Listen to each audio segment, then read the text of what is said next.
Well, Ronnie Nathanielsz is a boxing commentator based in the Philippines. He was Muhammad Ali's press liaison for the Thriller in Manila fight. What are your thoughts today? Well, one of extreme sadness, because I was being interviewed by the Associated Press about Ali's condition. They didn't know that he had passed away. At the end of the interview, which is pretty long, they said, "Thank you very much." And then I got a call 3 minutes later from the same individual telling me, "Ronnie, while we were talking, Ali passed away." That was a moment of unbelievable grief for me, because the timing was so unusual. It was so unusual. And Muhammad Ali, I knew him very well.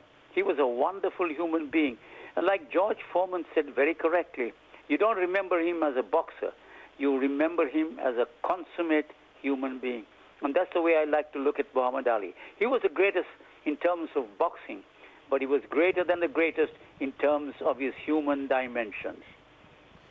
As a boxer, his career perhaps can be split into two parts, can't it? When he was faster, more agile, quicker. But Thriller in Manila was perhaps one of the most brutal fights. Tell me what he said after that, because he really was badly beaten, wasn't he? Well, he got some thunderous shots to the body from Joe Frazier, and that really hurt him. And in fact, he wanted to quit in the championship rounds. But Angelo Dundee pushed him back onto his stool and said, "You're going to fight," which he did, and ultimately beat Frazier. But it was a brutal fight for sure. And Ali said later, it was the nearest thing to dying. And physically, and indeed mentally, what was he like after that? Well, he took a bad beating, no question about it. He won the fight, but he did take a beating from Frazier, and I think that began to tell on him in the subsequent years. He didn't take too many shots to the head, like many people think he did.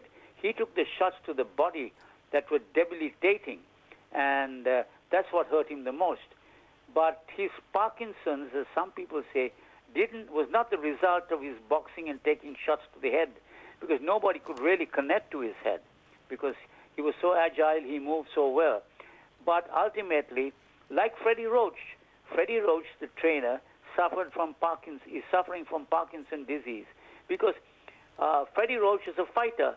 He went all out during a fight, and he kind of got badly beaten up. He was bloodied all the time, and so he's now suffering from Parkinson's disease.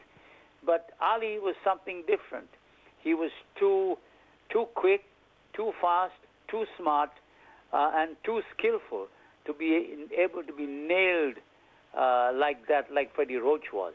Just as a final thought, really, I mean, he was this amazing showman. You, as his press liaison officer, I mean, he must have been a gift for you. But tell us also something about the seriousness, his association with black rights, black consciousness, fighting for his race and indeed for his religion.